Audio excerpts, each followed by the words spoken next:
Samin health and fitness की medical team की तरफ से आज हम बे औलाद हजरात के लिए एक बहुत ही अहम मालूमाती वीडियो लेकर आए हैं कि वो हमल ठहराने के लिए कौन से अय्याम का इंतखाब करें कि हमल ठहराने के मैक्सिमम चांसेस हो सकते हैं। साथ ही आप हमारे चैनल को भी जरूर सब्सक्राइब कीजिए ताकि आपको हेल्थ से रिलेटेड हर किस्म की मालूमात और मेडिसिन के इस्तेमाल से मुतालिक आगाही का नोटिफिकेशन मिलता रहे। चले तो शुरू करते हैं आज के इस टॉपिक को।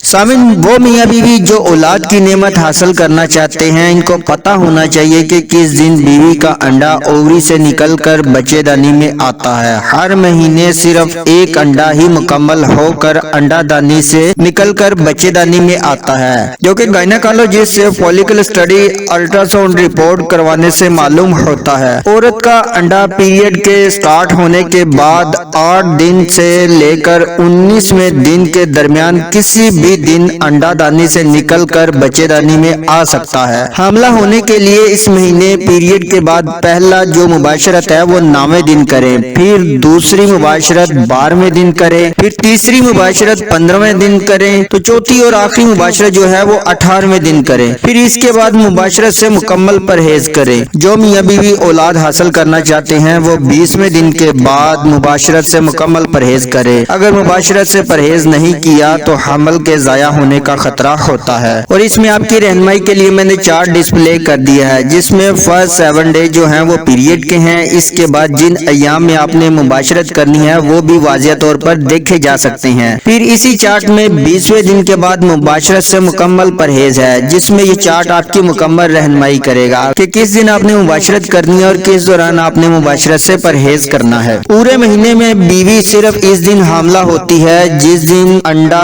बच्चेदानी में मौजूद होता है। अंडा बच्चेदानी में आने के बाद सिर्फ 15 से 20 घंटे तक बच्चेदानी में जिंदा रहता है, जबकि मर्द का सेहतमंद स्पर्म 50 से 72 घंटे तक जिंदा रह सकता है। जिस दिन सेहतमंद अंडा ओवरी से टूटकर बच्चेदानी में आता है इसे ओवुलेशन डे कहते हैं, जो कि अल्ट्रासाउंड से मालूम होता है। और ये ओवुलेशन डे अक्सर तब्दील होता रहता है। हामला होने के लिए बीवी का पहले डिस्चार्ज होना जरूरी नहीं, लेकिन मुबाशरत के दौरान बीवी पहले डिस्चार्ज हो तो बीवी का पानी खावन के स्पर्म को बच्चेदानी के अंदर ले जाने में मदद करता है।